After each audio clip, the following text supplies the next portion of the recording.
good morning, and good morning. Thank you for joining me on another episode of the Roundtable Talk Show. I am your host, Sharifa Hardy, and I have an incredible show for you today. I have the opportunity to sit down with a few gentlemen and discuss what's going on in the world.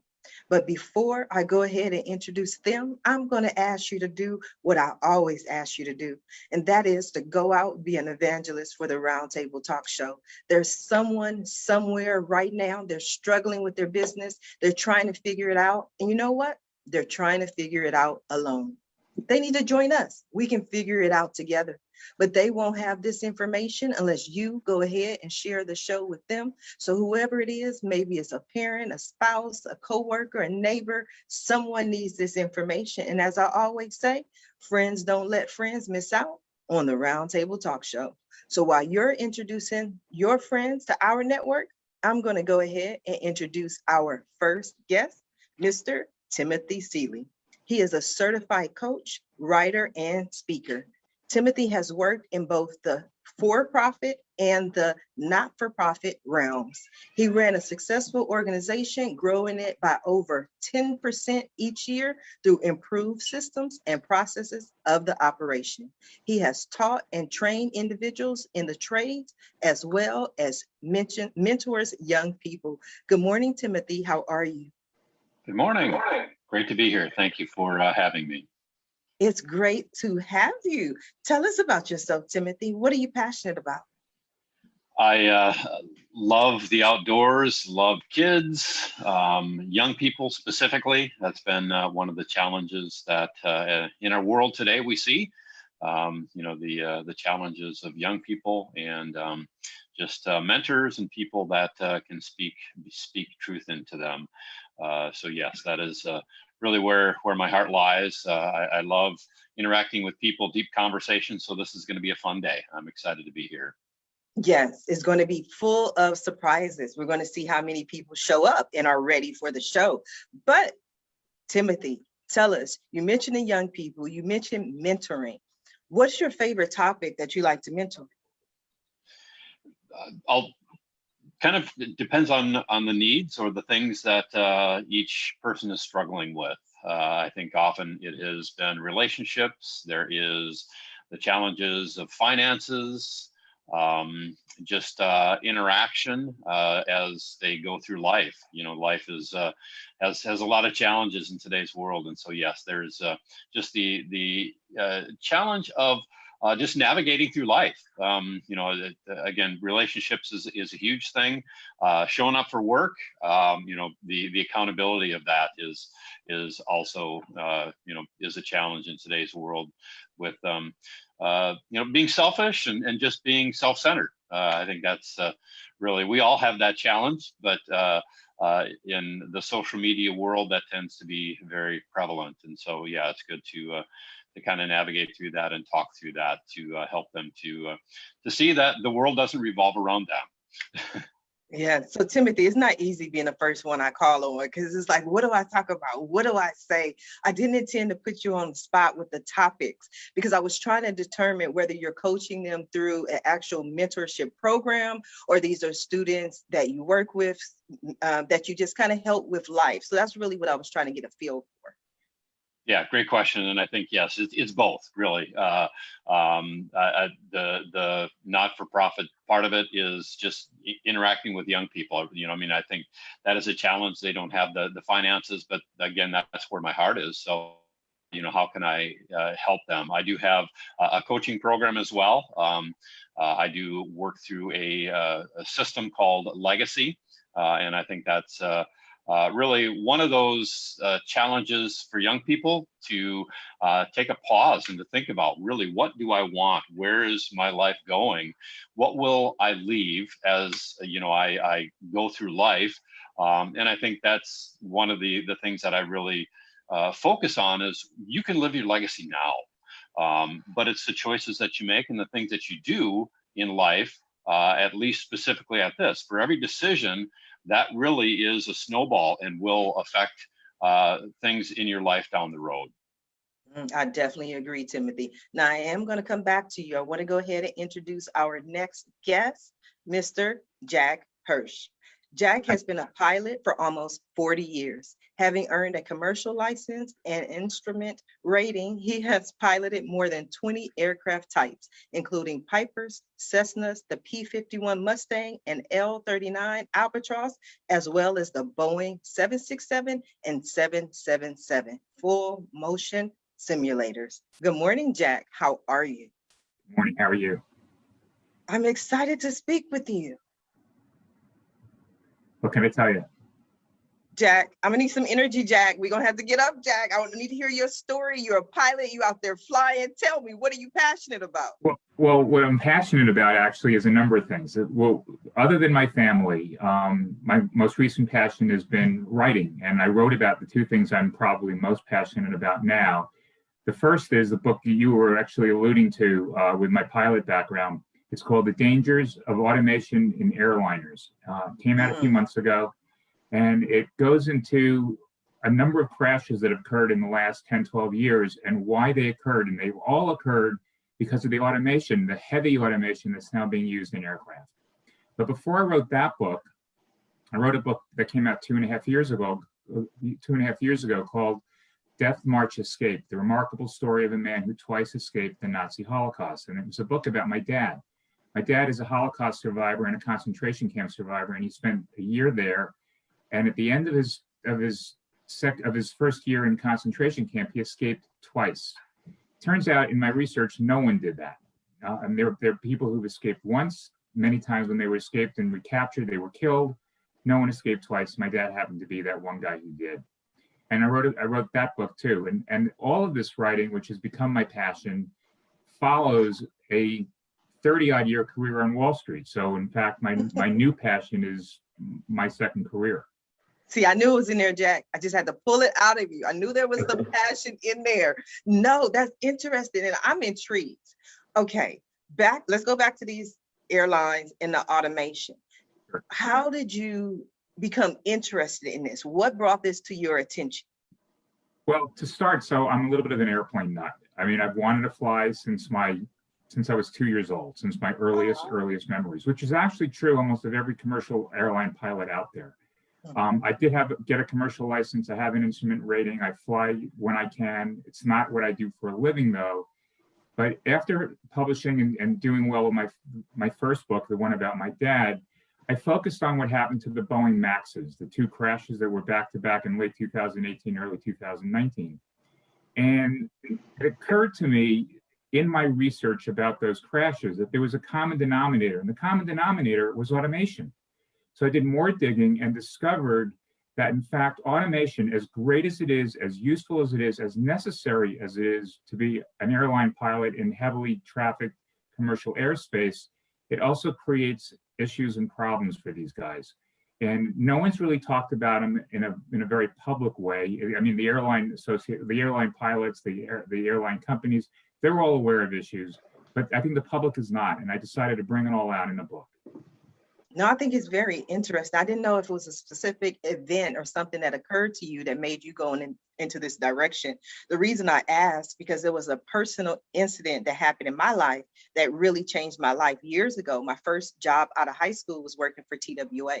And so when TWA Flight 800 blew up over New York, my life changed. I was like this 18, 19-year-old kid who was working customer service. I was a supervisor, and I had to speak with all the families of the victims, and I always say, it's bad enough when you lose someone's luggage, but when you just lost their child, what do you tell this person?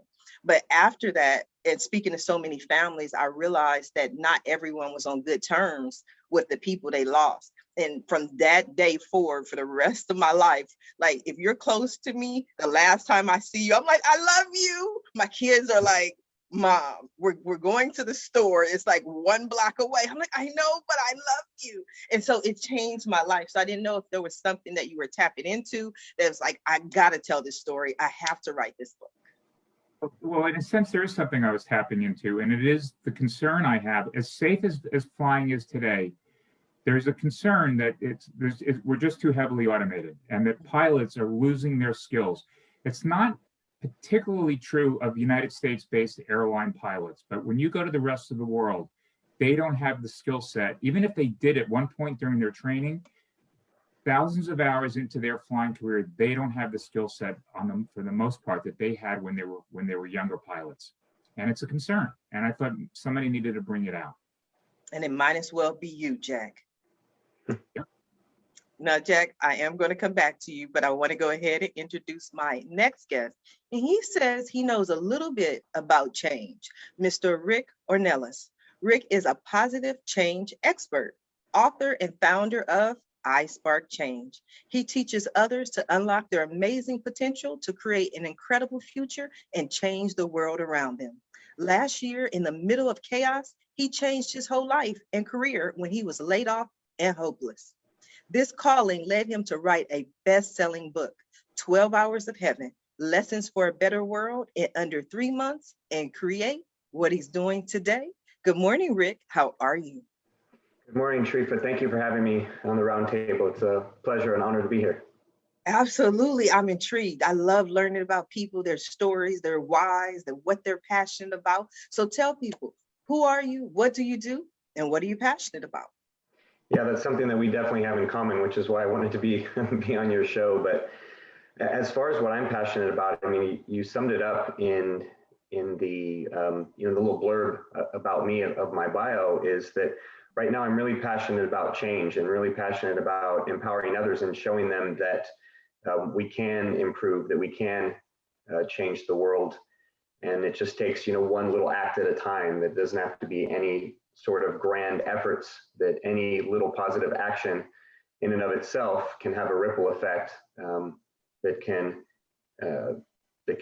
change themselves and change others.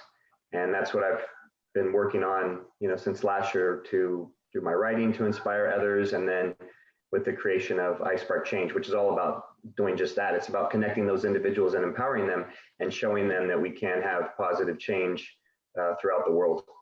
Mm-hmm. No, I love it. I always talk about I was laid off 8 times, right? Not exaggeration. Like literally, if you count them, there were 8 layoffs. And people always ask me the question, Sharifa, how did you do it? How do you keep going? And my response is always, okay, what were the other options? No one was offering me the castle, and the king. So I had to kind of work with what I had.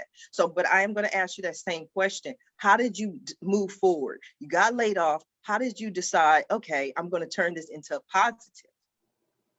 Yeah, that's a great question. And when pandemic hit, in March last year, and the world shut down, and people were starting to go in that fearful and anxious place, and I started to go there myself, which is not a comfortable place for me because that's not what I'm typically about, right? And just I think the uncertainty and the overwhelming nature of it all caused me to go into that place, like a lot of others. And being that I felt so uncomfortable there, I'm like, I'm not going to stay here very long. I need to get out of this. So I decided to write a blog, a 2-part blog called How to Use COVID as an Opportunity. And the blog was all about using it to improve yourself and to give back and to serve others and to look for growth and change, and not to just kind of go down into a hole. And as soon as I wrote the blog, I decided to take my own advice. And so I wrote a book, a story that had been in my head for 20 years, since a major car accident 20 years ago with my family, which is what inspired the story. And that's when I decided to start writing. And as I started writing, I became so spiritually connected that I constantly started to see new opportunities and new goals and new callings that I felt I was being called to create. And that's where I started realizing that, everything, if you just look for the opportunity in anything, that, it changes your whole mindset, and you actually can rewire your brain in that way. And that's how I've been living since then. Timothy has a question for you. Yeah, Rick, that's I changed. That was one of the things that I think I really experienced last year as well. Reset, pivot. pick a word, whatever you want. I think one of the things that this past year has really shown me, and I guess I want to ask you what you think about it, how emotions play into it, you know, with the being shut down and just the frustrations of that and not being able to do things, you know, the political issues that happened this past year. We get so emotionally involved in things, and just that one of the things that I believe is that, you know, those emotions kind of inhibit or they block us from seeing or understanding change. Maybe you could speak into that. Yeah, I definitely agree there, Timothy, because, you know, what I found in, you know, in coaching others in my research is that it's, you know, people can be told the reasons why you should work out, or the reasons why you should, you know, quit smoking, or you know, get a new career or do something. But until they have that emotional component, they don't usually take action until they get that emotional component and that deeper why for them. And I think it was no different for me to have, you know, that emotional component. And that's probably where, you know, that spurred me into action, was, you know, starting to those emotions to trigger some things about, you know, emotions I wasn't comfortable with, you know, the fear and the anxiety and things that weren't normal for me. And so, yeah, I definitely agree that would be a big trigger to spur that change on. Yes, I absolutely. think, yeah. Conversely, though, sometimes those negative emotions can you know, inhibit us, or we just can't think through that, right? Or can't pause or step back to understand it. Yes, we've all been dealing with it and going through it in a lot of different ways. Interesting conversation. I want to come back to it, but I want to go ahead and introduce my next guest. He is the man, that's what his bio says, Mr. David Noir. He is a senior leadership board advisor, educator, executive coach, and best-selling author. He is internationally recognized as the leading expert on applications of strategic relationships in profitable growth, sustained innovation, and lasting change. He is the author of 11 books, including bestsellers, Relationship Economics, and Co-Create, St. Martin's Press, as well as the forthcoming Curve Benders. Noir serves as a trusted advisor to global clients and coaches corporate leaders. Good morning, David. How are you? Sharifa, good to be with you and this esteemed colleague. Look, I mean, I've never flown a plane. I don't know anything about change. I'm wondering, why am I here? Why am I here? Because you are the man. I see you heard me talking to Jack when I was like, I need some energy. You was like, okay, let me bring it up for Sharifa. See, the difference is Jack actually has a good idea or two. My books are all blank. I'm going after the adult coloring book market. Hey, you find your lane. That's all you have to do. There's a lane for everyone. So if you found your lane and it works for you and you're a bestseller and everyone's calling you to ask your opinion, keep going with it. Now, tell us, David, for those people who don't know, who are you? What do you do? And what are you passionate about? So thank you for asking. I am a first-generation immigrant, originally from Iran. I came to the U.S. May 23rd, 1981. And Sharifa, I had a badge around my neck that said, put this kid on an Eastern airline flight to Atlanta. And by the way, he doesn't speak a word of English. So I came with $100, a suitcase. And I got to tell you, I feel blessed because I've been living the American dream. Wait. Okay. That's what I do. I try not to cut people off, but that's just who I am. You made that whole story. You about to move on, and I'm still at, you're on the plane with the note. Where were you going? Who was waiting for you? How old were you? I have questions. I love it. Ask away. So I charge $5 per question, $10 if you want a legit answer. Okay. No, my parents are still living back in Iran. And if you know that region, a lot of political turmoil, and they wanted a better life for me. So I came as a teenager. I came and finished high school here. I got my Eagle Scout here. I came and actually lived with an aunt and uncle that I hadn't seen since birth. But I literally didn't speak a word of English. I came with a suitcase and $100. And I tell you that story because it lends itself nicely to kind of what I do and what I'm passionate about. What I do now is, as you were kind enough to mention, I coach leaders, I advise them on enterprise growth. I educate executives, and I speak 50, 60 times a year pre-pandemic. Curve Benders is book number 11, just came out a couple weeks ago.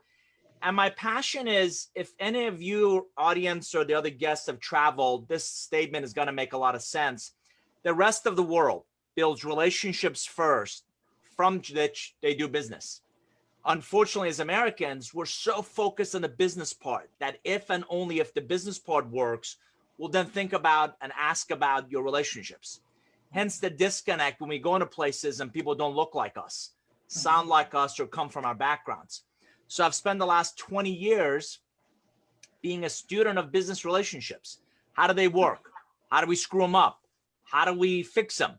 How do we apply them to get more done with less time and fewer resources? That's interesting. 11 books.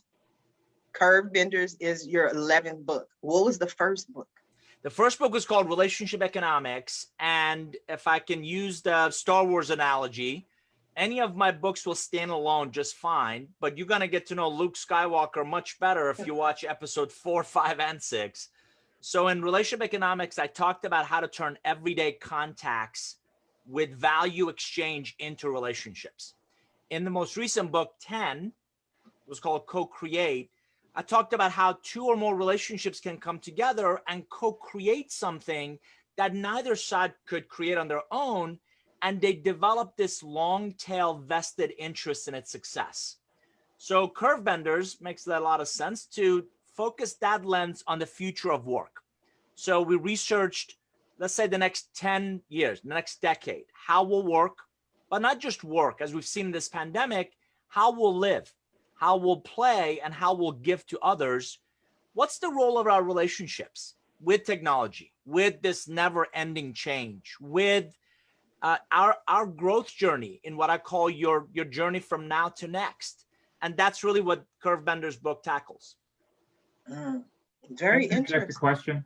Absolutely, Jack. So you raised something really interesting when you at the beginning of your talk, your commentary about relationships offshore as opposed to relationships in the U.S. The U.S. is business first and relationships second, and offshore it's relationships first. Now I'm an immigrant too, by the way. My father, as I said, was a survivor. My mother was Israeli. I was born there. I came here when I was very young.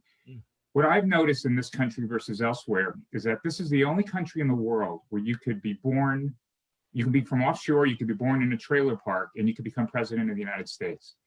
And I think a big reason for that is that we can build our own relationships, not based on where we come from and not based on who we've known earlier, but based on what we can create with our hands and our feet and our minds. And so what you get is, like in Europe, you'll discover that the great majority of people are wherever they are for their entire careers. And in this country, people are upwardly mobile to an extent that you just don't see elsewhere. And because of the way you launched your commentary, I wonder what you think about what I just said about how, in fact, although it's maybe not better here, it does become better for every individual versus individuals offshore. No question. So Jack, I think you would agree there's pros and cons to both. One of the challenges in, say, the Middle East or Asia or even some Latin American countries, you're exactly right, is that relationship in many ways defines you and defines your lane. So my father's been going to the same butcher, the same baker for 50 plus years. And it's the son and the father and the grandfather, they've all been in that business, and that's kind of where they've stayed. So in many ways, that world allows you to accelerate getting things done through those relationships. In the States, no question, you if you get an education, if you believe that you can stand on your own 2 feet, you get a few lucky breaks, you absolutely can create, I believe, unlimited potential. Not just create the potential, but benefit from that. So there's really pros and cons in both environments. And in some ways, again, I feel like I'm blessed that I'm product of both kind of cultures, if you will. What's unfortunate is so much of what we do, particularly in business, is so transactional, right? So I'm going to call you because you're a prospect. I'm going to talk to Rick because he's on a project plan. I'm going to talk to Tim because we'll work on this issue together. And this pandemic is, I think, brought front and center of not just what really matters to us, but the relationships that matter to us. And everybody wants more. I want more customers. I want more relationships. I want more contacts and followers on LinkedIn and Facebook and Twitter. And what you're confusing is vibration with forward motion, because those contacts and those followers mean little if there's no authenticity, if there's no real connection. I think that's the word. And because for me, and I love to get the everyone's thoughts on this, because I'm different than a lot of people, as you can obviously see. But when I get those messages on LinkedIn from people, because I accept everyone's request, and then they send me this inbox message and it's like, hi, I sell tacos. Can we schedule a calendar for 15 minutes to talk? And I'm always like, okay, but what are we talking about? You know what I mean? Why do I have to add you to my calendar to sit down to figure out about your I don't even know if I like tacos at this point, but I like for people to build relationships. Say hi, how you doing? Comment on a few posts, you know, so I can get to know you. Maybe it's just me. Am I alone, guys? Arifa, yeah, Arifa, you're gonna love this. In the words of the famed philosopher Britney Spears, this isn't rocket surgery, right? So know me, yeah, like me, trust me, pay me. It works in that sequence. If you take the time to get to know me, hopefully you can see that there's a relationship on ramp. You like me, my ideas, my perspectives. Only when you get to know me and like me will you then have an opportunity to trust me. Only when you trust me will you buy from me, and not just product or services, but also my ideas and my perspectives. And people who try to circumvent that shoot themselves in the foot. So regrettably, they've all LinkedIn, Facebook, Twitter, Instagram, any and all of them have become so transactional. It's almost like asking somebody to marry you on the first date. Whoa, right. whoa, back up. I don't even know you, much less like you or trust you to want to buy in your products, your services, your ideas. Absolutely. Yeah. Rick, I'd love to hear your thoughts. Yeah, I was going to say, I've seen a big shift in, you know, the last few years. And, you know, to David's point, especially in the last year since the pandemic, because everybody was put in this disconnected world. So we were all forced to connect via online Zooms. You know, I've had hundreds of Zooms with people all over the world in the past year. And the people that are genuine about it, you know, as you were saying, the people that are genuine about it, the people that are truly seeking to, you know, like, and trust and find out more about you, then those are the ones that are going to move their business forward. And those are the ones that are going to, you know, impact the world and grow their business. And that's 21st century business. That's more of, you know, 21st century business and 21st century relationships in business, as opposed to the old school of thought, which was more about, you know, the traditional, whether you call it, you know, offshore or, you know, traditional business relationships. Here's what I have to offer, you know, if you buy it, if you're interested, that kind of thing. It's all shifted, and that's gone on for the past few years. And then it's really been accelerated as a result of a pandemic. Yeah, absolutely. Timothy? Yeah, I think one of the things, David, that you bring up, and I think is very important, even Jack, is, you know, for those that are immigrants and for others, that you have to have a different perspective. So my wife and I, we served in the Bahamas as missionaries for about 6 years. So without that experience of going to another country and really seeing how they interact, and I think there's been, David, you probably understand this, that, you know, the warm culture versus cold culture, that's a huge thing. And it's not just temperature. You know, just because the Bahamas is a very warm place, it's not just temperature, but that is the important thing, is that they understand relationships and the value of relationships. And that is, you know, the thing that I learned the most and was probably my biggest takeaway from there was just that understanding to put aside all your American, you know, North, you know, beliefs and understanding of how we are to interact and how businesses to operate. It is really all about relationships. And, you know, David, you hit it on the head really when you say that it is, you know, that you have to like and trust me first before, you know, we should do business. And so that's the journey of business really to walk that journey, to develop that relationship.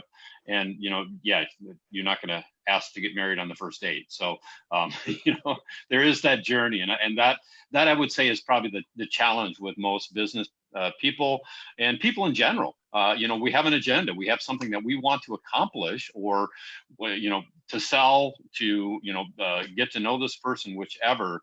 But instead to pause and to really think through a longer term situation than just that one transaction. What do you guys think about the talk?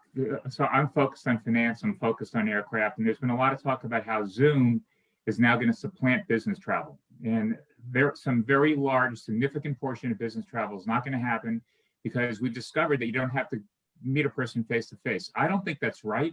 I think that there's nothing that supplants actually meeting someone that you're going to do business with, and nothing that supplants keeping a relationship going by going to dinner with that person, by being in a room with that person. Yet there's a whole school of thought out there that that's not right. So I just wonder what you guys think.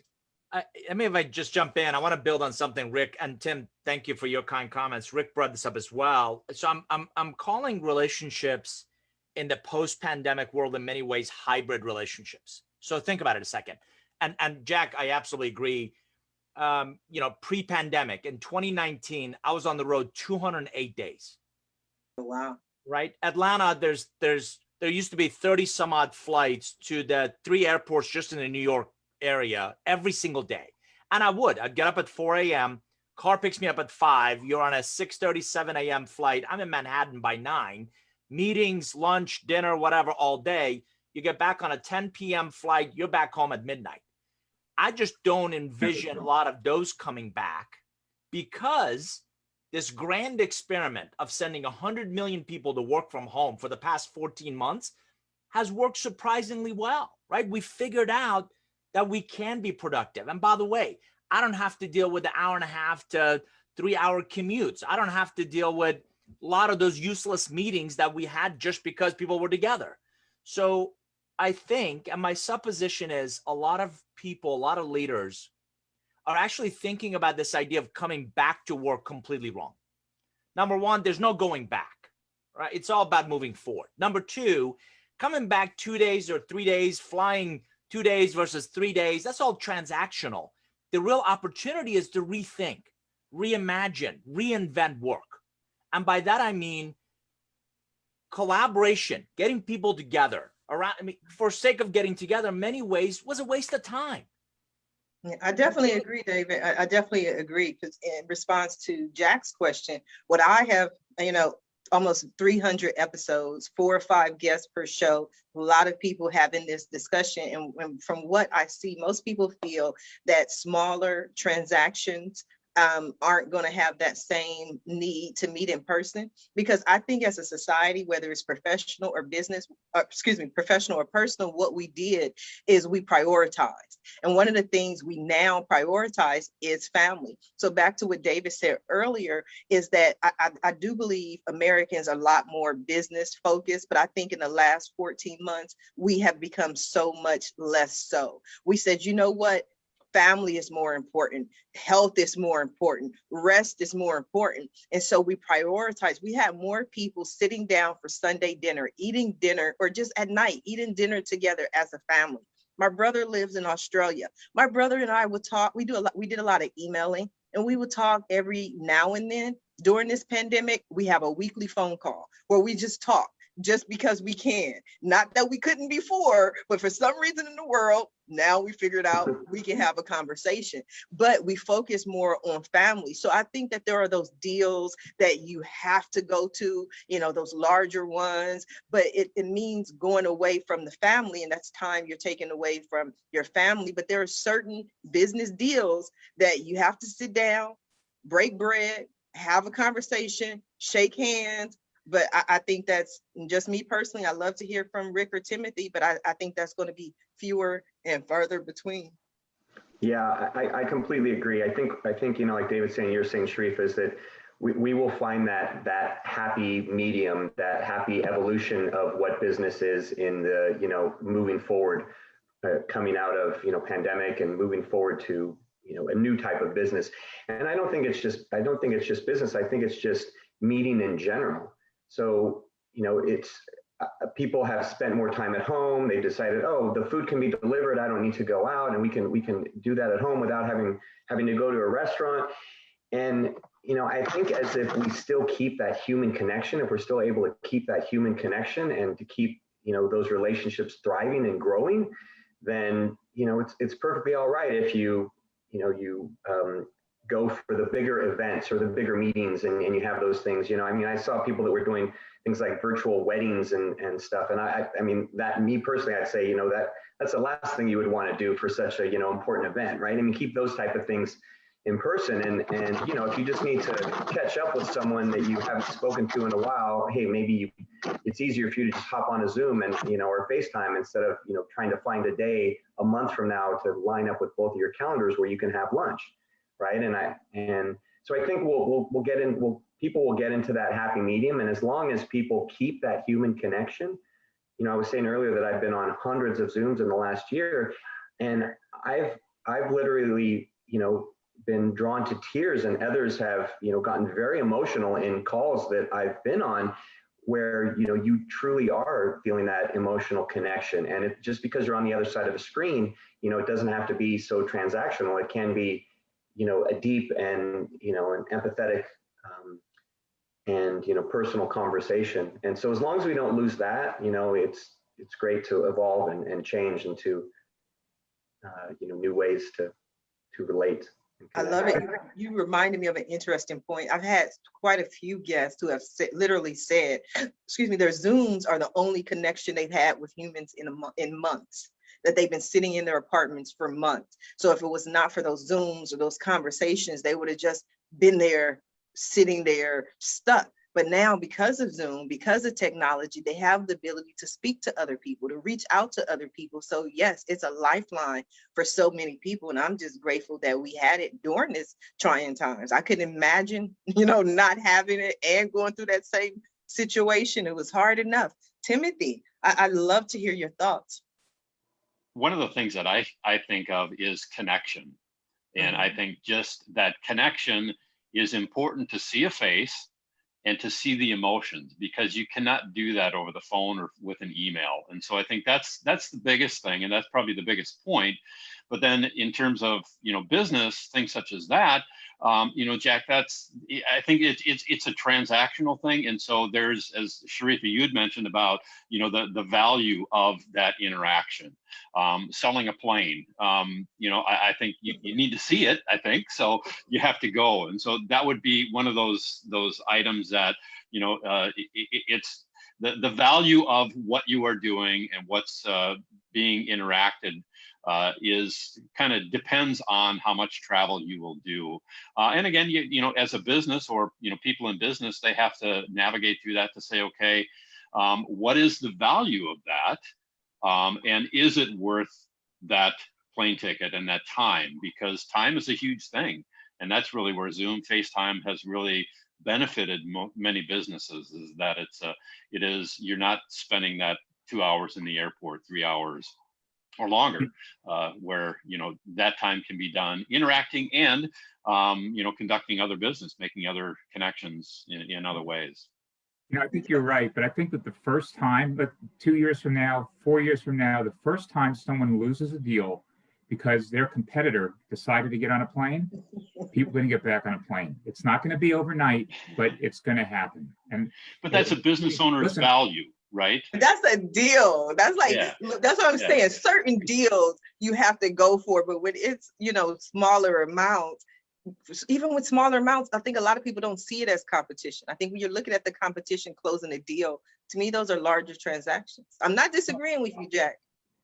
It's just so my experience. I lived in New York until I was 40, and then I moved to the West Coast when I was raising my kids. And because I was in a New York-centric business, I came back to New York once a month. I booked my calendar for 48 hours straight with meetings. And it was really remarkable how many times I'd just be sitting in a room with a guy or sitting in a meal with a guy, and something would just come up that was unexpected, that led to something profitable for the two of us. You wouldn't get that in a scheduled Zoom call with a topic. you would get it when you're just hanging out. And it's that sort of thing. And that's separate and apart from the idea of closing a deal or getting a deal by getting on a plane.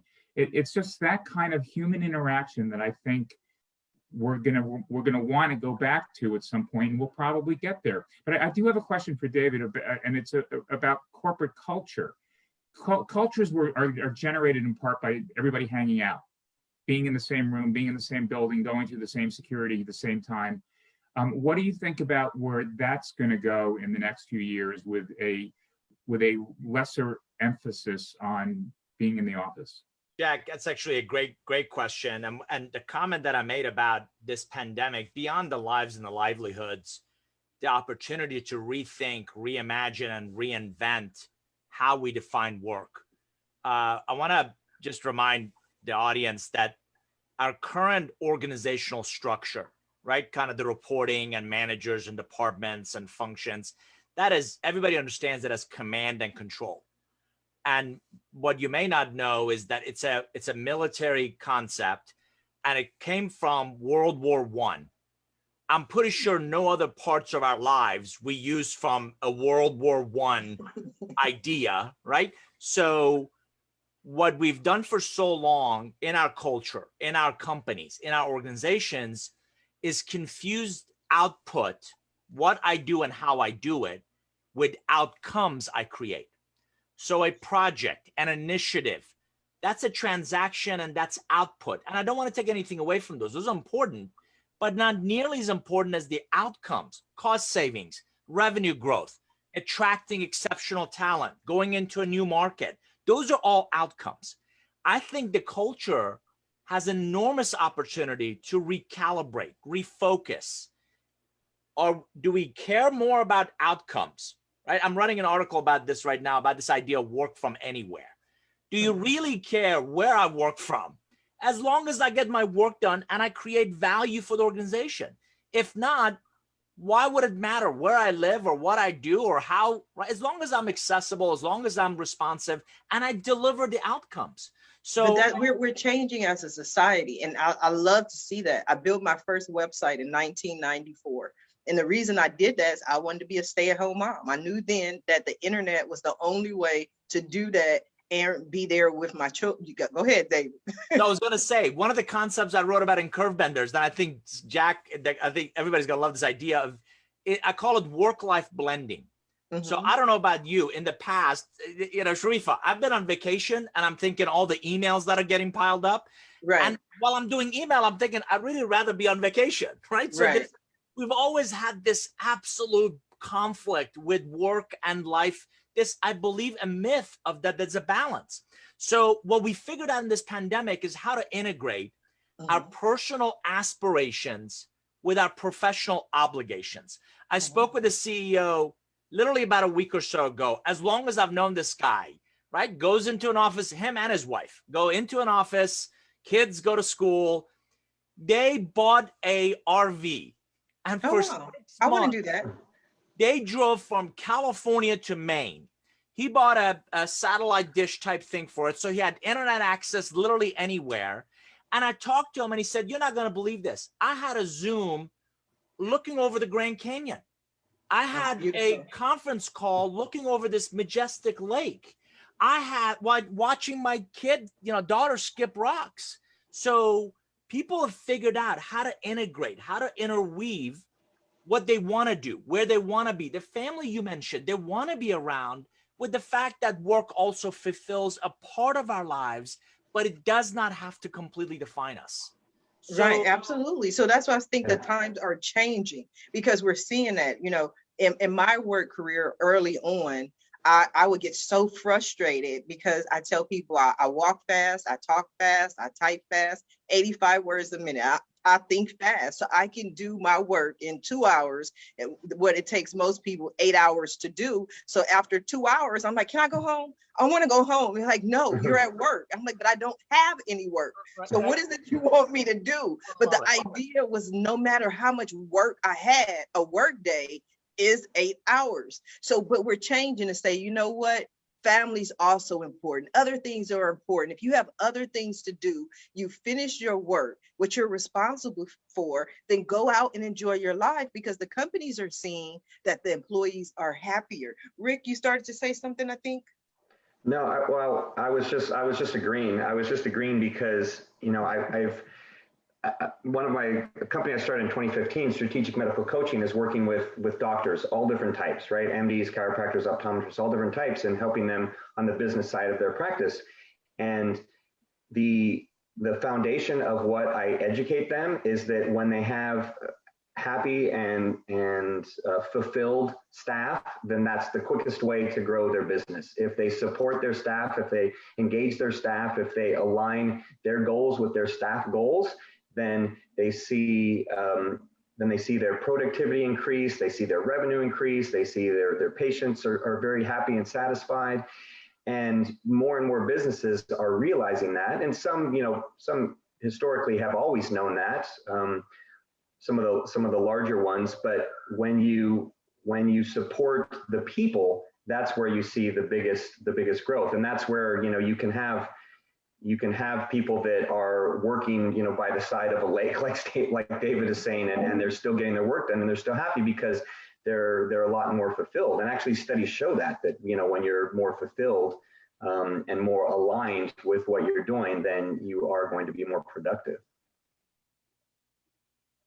Yes, absolutely. But the one thing I want to do when I officially retire, like I'm semi-retired, I still get up every morning at 8 a.m. and do this show. But when I officially retire, I want to buy an RV. That's my thing. And people think I'm joking. I'm like, no, I am so serious.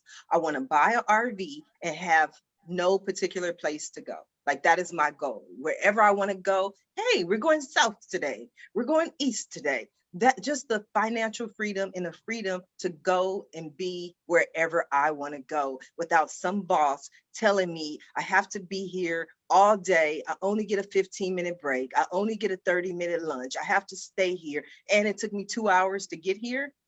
It's an RV for me. Sharif, now there's no stopping you. Yeah, Sharif, I was going to tell you that someday, I've checked the calendar, 7 days in a week. Someday isn't one of them. And one day. Did you see one day?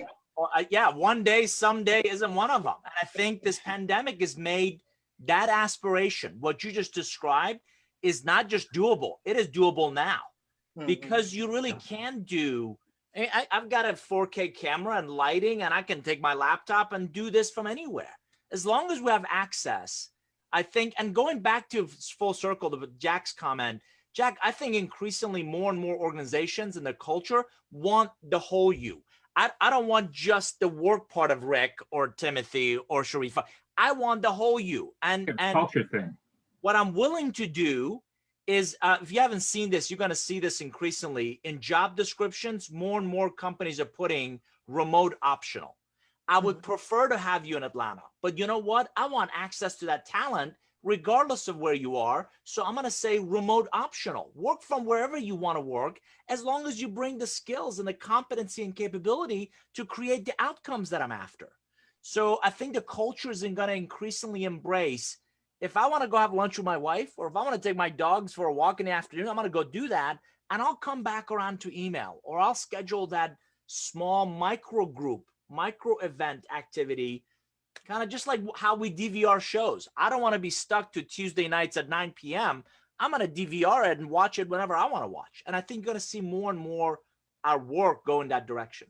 Yeah, and the benefit, I was just going to say, the benefit of that, just real quickly, is that when you advertise just for people in Atlanta, then it's only people that want to live in Atlanta, or the people that will move to Atlanta. But when you say, I don't care where you are, I have 2 interns right now. One is in Glasgow, Scotland, and the other one's in Peru.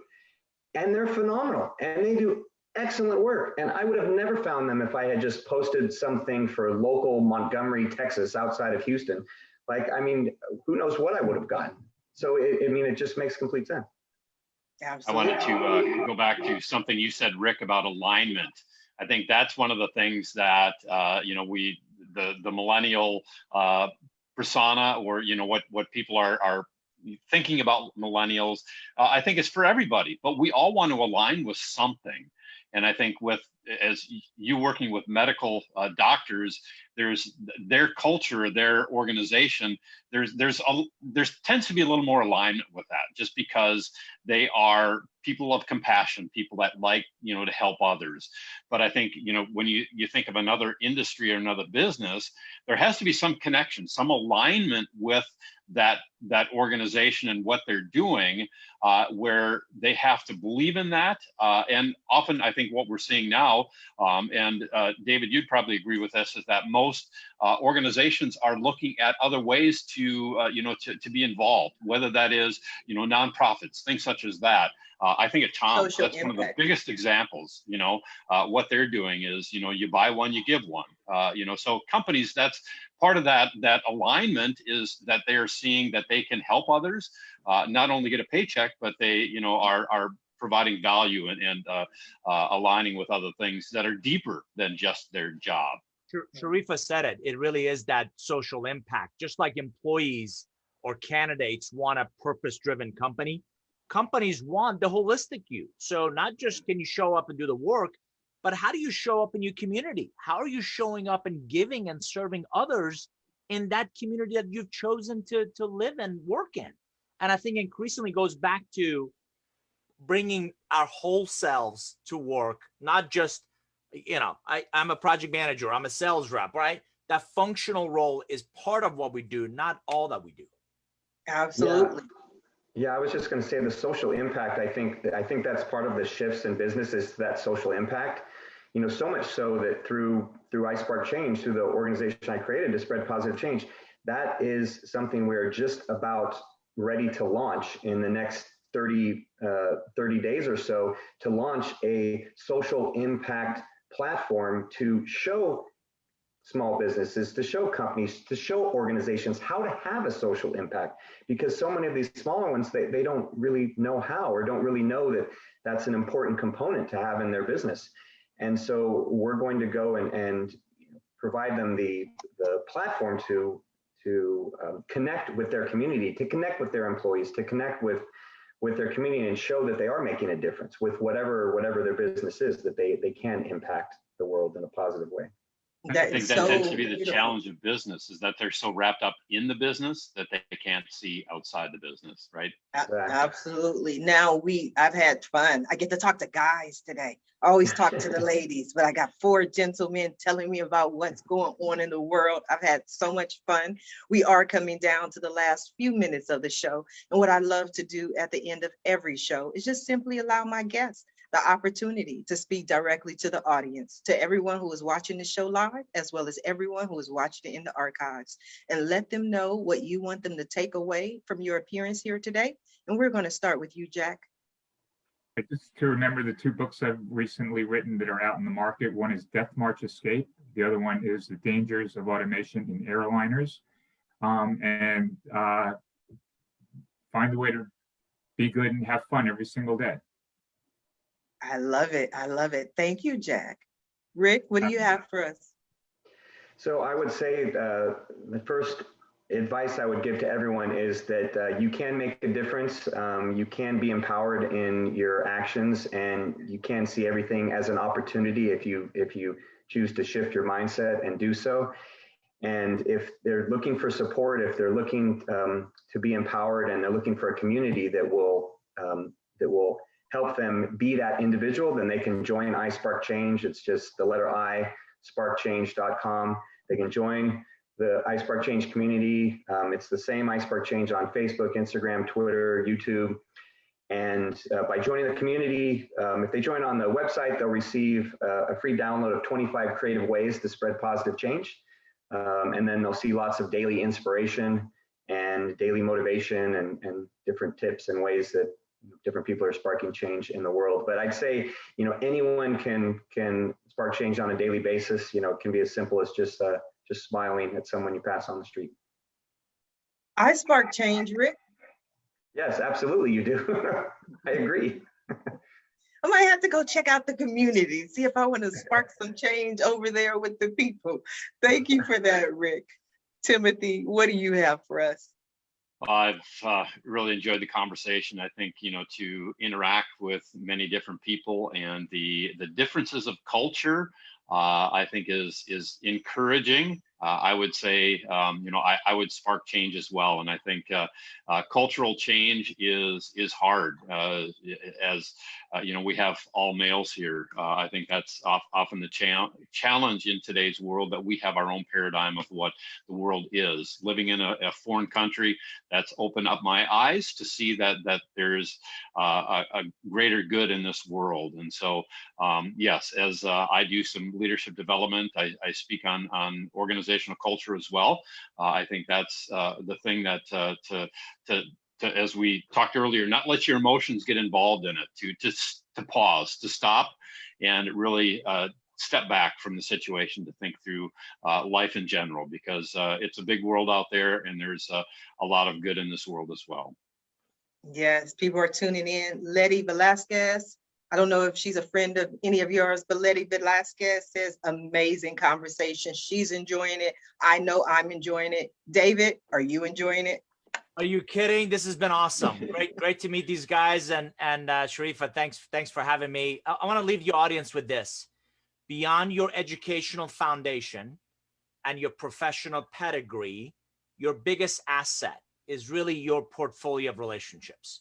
So if you invest in those intently, if you invest in those, proactively, and really create reciprocal value, it's amazing the opportunities that will create in your personal and professional growth.